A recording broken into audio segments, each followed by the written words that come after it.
फिर दीवार फट गई निकलने के लिए। शेर खुदा जो निकले काबे की दीवार फाड़ के निकले। ये तारीफ हो रही है या मजम्मत हो रही है? और अगर एक मिनट के लिए मान लें कि वाकई काबे के अंदर पैदा हुआ, पहले तो ये चीज अकल के भी खिलाफ है। तुम्हारी बीवी बेटी बच्ची का विलादत का वक्त करीब आया, उसको मस्जिद ले जाते या अस्पताल ले जाते,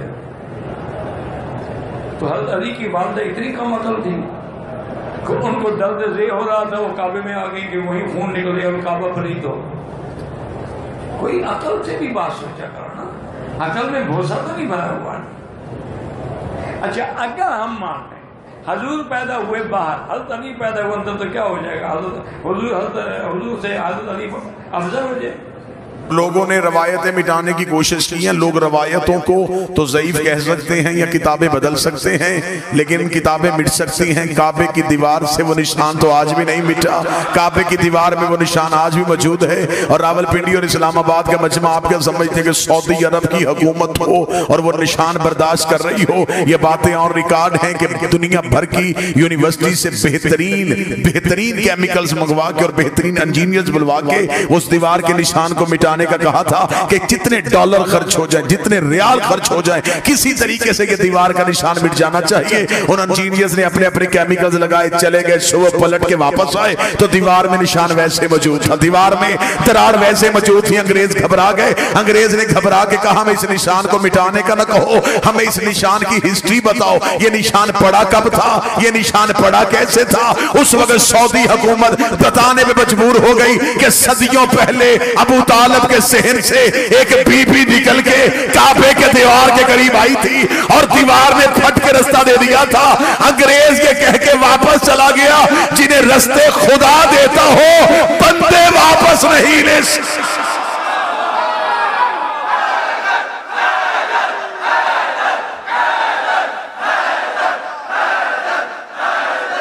सारे बोले मिलके हैदरी।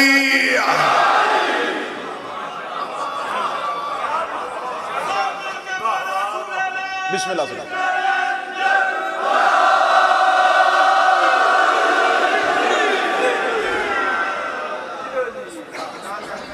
दीवार ने फट के रास्ता दे दिया और यहां से एक नबी की मां को निकाला गया।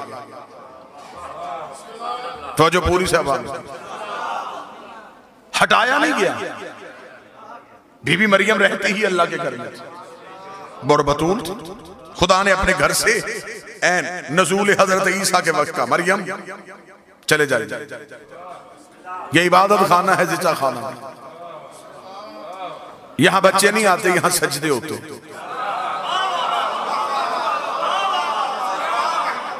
उस बीबी के पास अपना घर भी नहीं था और उस बीबी को सहारे की जरूरत थी और अल्लाह दे भी बगैर शौहर के बेटा रहा था। शराइत सारी पूरी थी, फिर भी निकाल दिया। अब मुझे दुख होगा जो बंदा जश्न सुनने आया और अगली सत्र पे ना बोले अली की मां आई नहीं थी, बुलाई गई। वहां घर भी कोई नहीं, यहां हवेली भी है। वहां बगैर शौहर के, यहां ऐसी शर्त भी कोई नहीं। तो मेरे मालिक उसे ऐन वक्ते नज़ूल ईसा के वक्त निकाल दिया, इसे ऐन नज़ूल अमीर के वक्त बुला लिया। उसे हटाया क्यों, इसे बुलाया क्यों, उसे हटाया क्यों, उसे बुलाया क्यों? जो बंदे आज बैठ के अली वलीउल्लाह पढ़ने वालों पे कभी शेर के फतवे, कभी कुफ्र के फतवे लगाते हैं, अजब नहीं कि आवाज़े परवरदिगार आए कि मैंने मरियम निकाल के भी तौहीद बचाई है, अली की माँ को बुला के भी तौहीद बचाई है। मेरे मालिक तौहीद कैसे बची? फरमाया अगर मरियम मेरे घर में ईसा को पैदा कर देती, क़यामत तक के लिए ईसाइयों के पास दलील हो जाती कि बेटा था तो बाप के घर में पैदा हुआ, बेटा था तो बाप के घर में पैदा हुआ। अच्छा मेरे मालिक इसलिए तूने मरियम को निकाल डाला, फिर अली की माँ को क्यों बुलाया? फरमाया अली की माँ को बुला के तौहीद इसलिए बचाई है कि मुझे खबर है दुनिया ने अली को अल्लाह का बेटा नहीं, दुनिया ने अली को अल्लाह कहना है। मैं अली को काबे में उतारूंगा। जब भी 13 रजब आएगी शिया सुन्नी कहेंगे अली अल्लाह के घर में आया, अली अल्लाह के घर में आया, अली अल्लाह के घर में आया। मैंने जमाने को बताया है अली और है अल्लाह।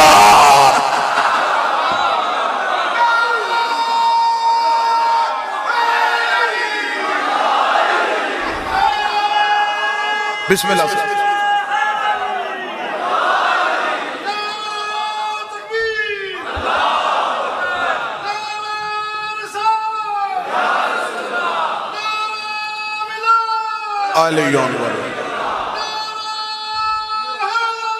या हमने अली को अल्लाह के घर में उतारा। फिर जहां बीबी गई है, मैंने आपके सामने कुरान की एक आयत पढ़ी, खुदा कहता है जो पहला घर इंसान की हदायत के लिए बनाया, जो हमने फजा किया इंसानियत की हदायत के लिए, वो मक्का वाला है। और खुदा ने कहा उस घर का काम यह है कि वो आलमीन को हदायत करता है। सर ना हलाइएगा, जुबान को जहमत दीजिएगा। खुदा ने कुरान में कहा है कि काबा हदायत करता है, और काबे की पकीजगी पे किसी को कोई शक नहीं, क्योंकि हाथी का पाक होना जरूरी है।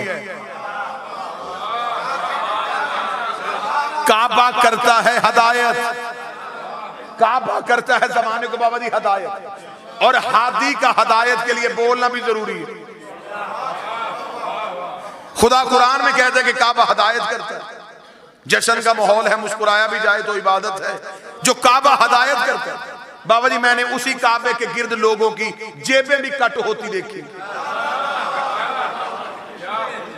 और खुदा कहता है ये हदायत करता है। अगर काबा हदायत करता है तो काबा रोकता क्यों? इसका मतलब है कि काबे की हदायत का म्यार ढूंढना पड़ेगा कि काबा हदायत करता कैसे, काबा हदायत करता कैसे। बाज दफा होते हैं बुजुर्ग ने बच्चे का हाथ पकड़ा होता है, गली में जाते जाते सामने वाली बिल्डिंग की तरफ इशारा करके, बेटा ये सामने स्कूल है ना, मैं यहां से पढ़ा था। पढ़ाया स्कूल है नहीं, उसके अंदर कोई उस्ताद है।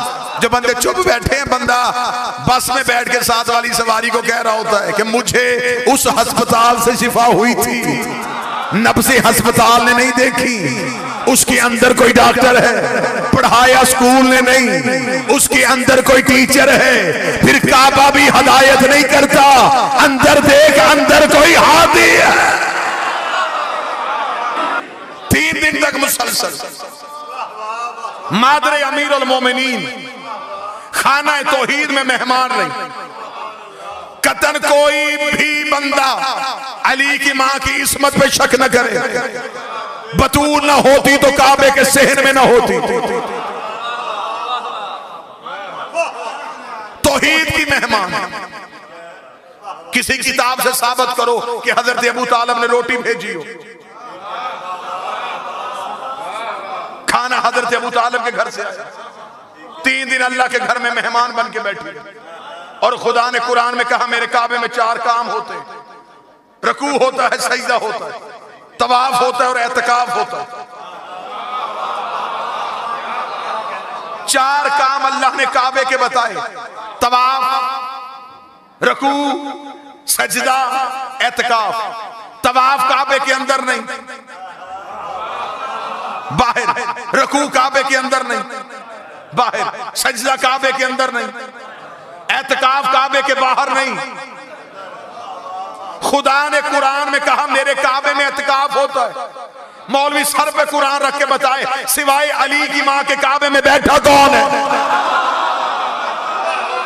जिसके बैठने को अल्लाह ने एतकाफ कह के पुकारा।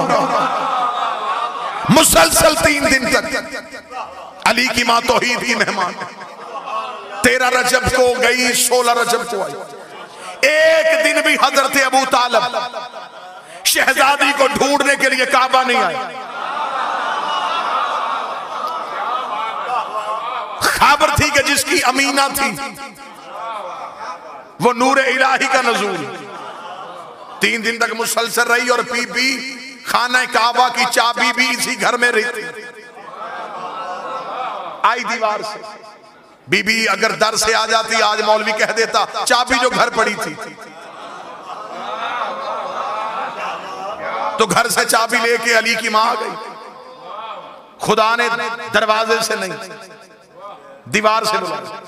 यह जुमला मुझे याद आ गया किबला ज़ैदी साहब का, वो कहते दर था, दीवार पे लगना था। दर दर पे नहीं आता, दर दीवार पे होता। 3 दिन तक मेहमान रहे। 16 रजब को रसूल आए। किसे लेने के लिए? अली को लेने के लिए। किसी एक किताब से साबित करो रसूल कुरान लेने कहीं गया हो। कुरान नबी को ढूंढता हुआ आया। नबी मस्जिद में होते थे, कुरान मस्जिद में आता था। नबी मिंबर पे होते थे, कुरान मिंबर पे आता था। नबी मैदान में होते थे, कुरान मैदान में आता था। आयतें नबी के पीछे गई, नबी आयतों के पीछे नहीं आया। जो कुरान लेने कहीं नहीं जाता था, वो अली को लेने के लिए काबे के दरवाजे के करीब आया। इधर मादर अमीर अल मोमिनीन के हाथों पे अली था। किताबें कहते हैं यहां तक कि अहले सुन्नत के कौसर नियाज़ी ने भी लिखा कि रसूल ने अपने हाथों को जल्दी से बढ़ाया, फरमाया अम्मा ये अमानत मेरे हवाले कर। अली का रसूल के हाथों पे आना था। अली ने आंखें खोली, आंखें खोल के पहली नजर नबी के चेहरे पे पड़ी। पहली नजर का नबी के चेहरे पे पड़ना था। रिसालत ने इमामत की खुराक का बंदोबस्त किया। रसूल ने अपनी जुबान से निकाल के अली के दहन में दी। नबूवत के सीने से इल्म के चश्मे फूट फूट के इमामत के दहन में मुंतकिल होना शुरू हुए। जमाना समझ रहा था कि शायद भाई भाई को जुबान चुसा रहा है। आखिरी नबी पहले इमाम का इल्म मुंतकिल कर रहा था। नबूवत अली को इल्म दे रही थी। या अली ने अपनी आंखें खोली। रसूल ने अली को हाथों पे उठाया हुआ था। रावलपिंडी गिरदोनवा का मजमा जो जश्न अमीर बनाने के लिए आया है, रसूल ने अली को यूं सीने से लगाया, लगा के कहा मेरे अल्लाह, पहली बार मेरे हाथों पे अली आया है। मेरा जी चाहता है मैं अली को काबे के शहर में ऐसे लोरी दूं जैसे मक्के में अबू तालिब ने मुझे अपने हाथों पे लोरी दी थी। रसूल ने हाथों पे उठा के कहा लहमो का लहमी, दमनो का दमी, जिस्मो का जिस्मी, हरबो का हरबी, बुग्सो का बुग्सी, अदुव्वो का अदुव्वी, अंत मिन्नी वाना मिनका। ऐ अली तेरा खून मेरा खून है, तेरा जिस्म मेरा जिस्म है, तेरा गोश्त मेरा गोश्त है, तेरी हड्डियां मेरी हड्डियां हैं, तेरे दोस्त मेरे दोस्त है, तेरे दुश्मन मेरे दुश्मन है। अंत मिन्नी वाना मिनका, तू मुझसे है मैं तुझसे हो, तू मुझसे है मैं तुझसे हो। नबी लोरी दे रहा था। ये नबी को अपने पांव पे जबरील के पैरों की सनसनाहट महसूस हुई। जबरील का खुदा कह रहा है खर्चे सारे मेरे, अली सारा तेरा। एक लोरी अपनी तरफ से दी है, एक लोरी अल्लाह की तरफ से दे। तूने कहा तेरी आंखें मेरी आंखें नहीं, तूने खून कहा, तूने गोश्त कहा, तूने जिस्म कहा। अली हाथों में उठा, अब अल्लाह की तरफ से लोरी दे। तेरी आंखें ऐनुल्लाह है, तेरा चेहरा वजहुल्लाह है, तेरी जुबान लिसानुल्लाह है, तेरे दोस्त रजी अल्लाह है, तेरे दुश्मन अल्लाह ना तो।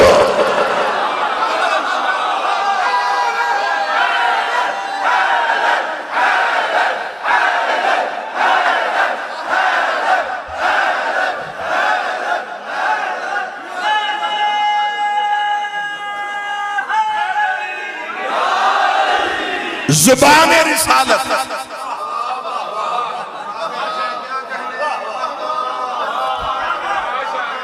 रसूल ने अली को जुबान चुसाई। यहां फिर मुझे जुमला याद आ गया किबला अजहर सज्जादी साहब, उन्हीं का जुमला उन्हीं के नाम से। वो कहते जब रसूल ने अपनी जुबान अली के मुंह में दी, अली ने आंखें खोल के जमाने को बताया शरीफ जुबान दे के वापस लिया नहीं करता।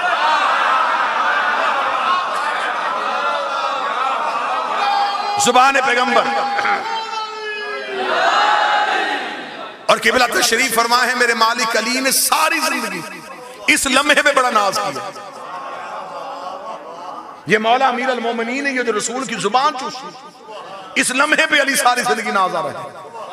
कूफे के मिंबर पे एक शख्स ने आके मौला से सवाल कर लिया था। उसने कहा या अली जो भी सवाल पूछते फौरन जवाब दे देते, ये इल्म कहां से सीखा, ये इल्म कहां से लिया?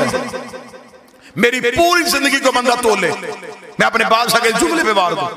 जब उस बंदे ने कहा या अली ये इल्म कहां से सीखा, अली ने सीने पे हाथ मारा, फरमाया हाज़ा सिफ़तुल इल्म, हाज़ा लुआब रसूल अल्लाह। आया ये जो मेरे सीने में इल्म है ये रसूल के लुआब चूसने का असर है। ये जो मैंने पहले दिन नबी की जुबान चूसी थी ये आज तक जो इल्म अली बता रहा है ये उसी लुआब की वजह से है।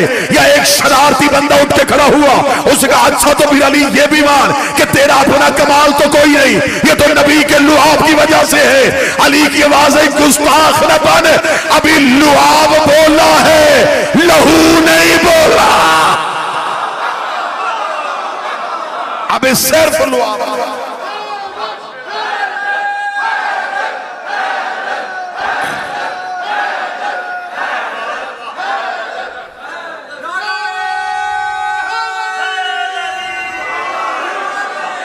बिस्मिल्लाह।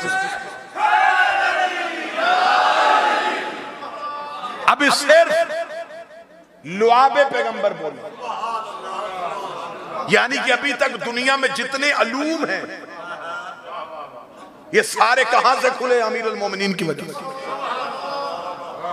कार्लाइल का एक जुमला है बड़ा खूबसूरत, उसने बड़ा खूबसूरत जुमला कहा। वो मजहब के एतबार से ईसाई था लेकिन मुसलमानों को शर्मिंदा कर गया वही जुमला। बाबा जी उसने कहा काश दुनिया अली को मैदान जंग में मसरूफ न रखती। उसने कहा कितने बदनसीब हो मुसलमानों, तुम्हारे पास अली जैसी शख्सियत थी। तुमने कभी खैबर में, कभी खंदक में, कभी सफीन में, कभी नहरवान में खड़ा किया। उसने कहा काश तुम मुसलमान अली को तलवार देके मैदान में खड़ा ना करते, अली को सिर्फ मिंबर पे बिठाया जाता। ये सिर्फ बोलता। उसने कहा अगर इसे सारी जिंदगी बोलने दिया जाता तो ये इल्म की इतनी दुनियाएं तख्लीक कर देता कि क़यामत तक रिसर्च की जरूरत ही न पड़ती। क़यामत तक रिसर्च। आज दुनिया के पास जितना इल्म है इस सब की इब्तिदा जो है वो अमीरुल मोमिनीन से मिले। हर इल्म की गिरहा खोल के जमाने के सामने फेंका है और अली फरमा रहे जितना इल्म है ये रसूल के लुआब की वजह से, रसूल के लुआब की वजह से। सुन्नी किताबों में हदीस दिखाने के लिए तैयार हो, किबला मेरी ताईद फरमाएंगे। अहले सुन्नत किताबों में लिखा है ये जितने अंबिया बने थे ये नबी के पसीने से बने थे। इस नूर से जो नूरानी पसीना जारी हुआ, पसीने से मुराद ये नहीं होता बदन का पसीना। पसीना क्या है? हमारे जिस्म की जो नमकियात जो खारिज होती है उसे हम पसीना कहते हैं, और जो नूर से खारिज हो माज़ल्ला सुम्मा माज़ल्ला वो कसाफत नहीं, वो तो नूर ही है। नूर से नूर ही गिरता है। फरमाया जो नूर से नूर के कतरे गिरे, खुदा ने उन कतरों के सदके नबी बनाए। नूर से नूर गिरा, कोई आदम सफीउल्लाह, कोई नूह नजीउल्लाह, कोई इब्राहिम खलीलुल्लाह, कोई मूसा कलीमुल्लाह। बातें करें तो फिर करें कहां, सुनाएं तो फिर सुनाएं कहां। जिगर फटता है जब बंदे सर पे अमामा रख के कहते हैं ये भी मासूम नहीं है, ये भी मासूम नहीं है, ये भी मासूम नहीं है। वो मौलवी इतनी जुर्रत पैदा करे, वो हजरत इब्राहिम को कहे मासूम नहीं, हजरत इस्माइल को कहे मासूम नहीं। अगर ये सारे नबी मासूम हैं तो कैसे बने थे? नबी के पसीने से डूब के मर जा। जो पसीने से बने वो मासूम हो सकते हैं तो जो खून मोहम्मद से बने। और ये जिक्र अली का मौजज़ा है कि बंदे हमारे सिर्फ रोने पे हंसते नहीं, हमारे हंसने पे रोते भी हैं।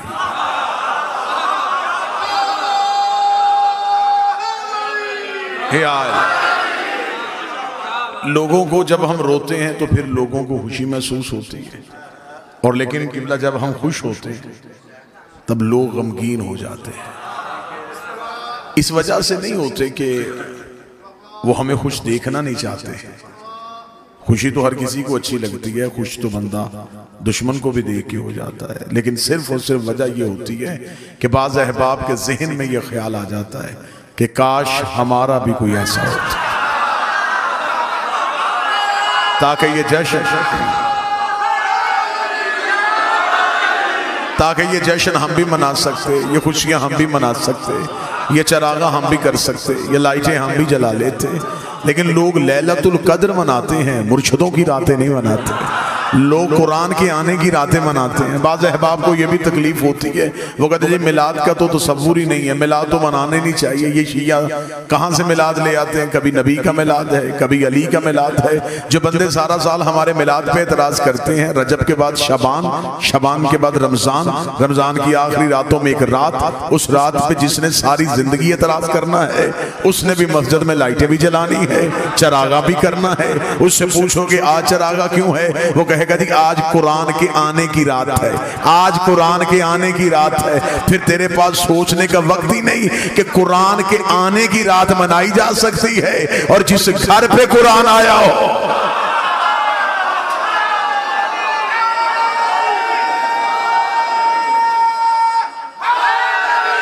या लिहाजा हम इब्तिदाई गुफ्तगू में हम खुशकिस्मत हैं कि हमारे पास ऐसे हादी बरहक हैं कि जिनकी आमद भी हम मना सकते हैं। क्योंकि दिन मनाना मुश्किल नहीं होता, लोग दिन ढूंढ लेते हैं। बाबा जी लोगों को रिसर्च कर करके, तहकीक कर करके अगर लोगों को शहादत की तारीखें मिल जाती हैं तो यकीनन फिर लोग कहीं ना कहीं से विलादत भी ढूंढ सकते हैं। लेकिन मसला यह है कि जिसका दिन मनाया जाए उसके लिए चंद चीजों का इल्म होना जरूरी है। सबसे पहले तो मिलाद मनाने के लिए यह बताना पड़ता है कि कहां आए थे। चले मैं जुमला फिर बदल देता हूं, विलादतें मनानी नहीं पड़ती, वल्दियतें बतानी भी पड़ती। फिर बताना पड़ता है कि जिसका दिन मनाया जाए वो कौन है, बाप कौन है। यार लिहाजा सबसे पहली हमारी खुशकिस्मती तो ये कि हमारे पास इमाम ऐसे जिनका हम जश्न और खुशी मना सकते हैं। अब उससे आगे आ जाए तो उससे आगे आके फिर जब हम बेगानों से निकल के अपनों में आते हैं तो फिर एक बहस एक नई शुरू हो गई है, जिस बहस को खत्म होना ही नहीं चाहिए कि पैदा होते हैं या नाज़िल होते हैं। मैं इंतहाई इमाम हुसैन का सबसे छोटा जाकर हूं। मैं इन हस्तियों की ना इस्मत पे बहस कर सकता हूं, ना मैं इन हस्तियों की खिलकत पे बहस कर सकता कि पैदा होते हैं या नाज़िल होते हैं। मेरे नजदीक ये दोनों ही लफ्ज ठीक नहीं। किबला तशरीफ फरमाए, अहले इल्म है ताईद फरमाएंगे, जो चीज नाज़िल होती है वो भी बुलंदी से पस्ती की तरफ आती है। तो जिनके सफर को मेराज कहा जाए उनके बारे में तो मैं ये भी इस्तेलाह इस्तेमाल नहीं कर सकता। मैं अब एक लफ्ज़ में ला सका, अब मैं एक लफ्ज़ एक नया आज के जश्न के हवाले से आपको हदिया करना चाहूंगा। और यकीनन रावलपिंडी में अकीदा पढ़ा भी जाता है, अकीदा सुना भी जाता है। ये लफ्ज़ अच्छा लगे तो आपने नौकर को तायद कर देनी है कि आज के जश्न के हवाले से ये जुमला बड़ा अच्छा था। क्योंकि मेरे 5वें बादशाह से आगे एक साहबी ने पूछा था कि मौला एक मोमन दूसरे मोमन से मिले तो बेहतरीन तोहफा उसे क्या देना चाहिए, अच्छा लिबास दे, बेहतर खुशबू दे या अच्छी सवारी दे। इमाम ने फरमाया नहीं, जब भी हमारा शिया दूसरे शिया से मिले तो सबसे बेहतर तोहफा ये है एक दूसरे को हमारे फजाइल सुनाया करो, एक दूसरे को हमारी फजीलतें सुनाया करो। और अगला जो इमाम ने अजर बताया आज के जश्न के हवाले से वो अजर भी सुन लेना। इमाम ने फरमाया हमारे दो शिया जब हमारी फजीलत में खुश होके एक दूसरे के गले मिलते हैं, उनकी बाहें छोड़ने से पहले 14 का अल्लाह उनके गुनाह माफ कर देते हैं। ये सिर्फ हमारी फजीलत की वजह। अब किसी ने कहा कि पैदा हुए और किसी ने कहा नाज़िल हुए। मैं यहां एक लफ्ज बेहतर इस्तेमाल करने लगा। मैं बार बार मुकम्मल तवज्जो चाहूंगा उस लफ्ज के लिए। बाबा जी एक लफ्ज कि ये पैदा होते, दूसरा लफ्ज ये नाज़िल होते। मैं एक लफ्ज इस्तेमाल करूंगा, न पैदा न नाज़िल। ये एक महदूद मुद्दत के लिए जब इंसान को अपने आप को देखने की ताब बख्शे उस लम्हे को इनका आना कहते हैं। और जब ये इंसान से वो ताकत छीन ले उसे इनका जाना कहते हैं।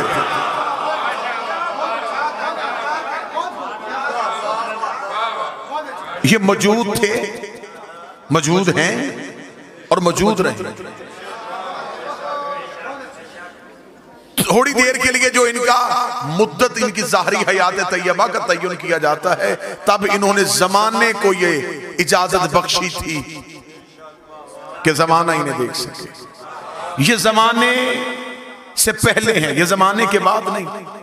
ये जमाने के बाद होते तो ये इमाम जमाना ना होते। ये जमाने से पहले हैं, ये जमाने के बाद नहीं।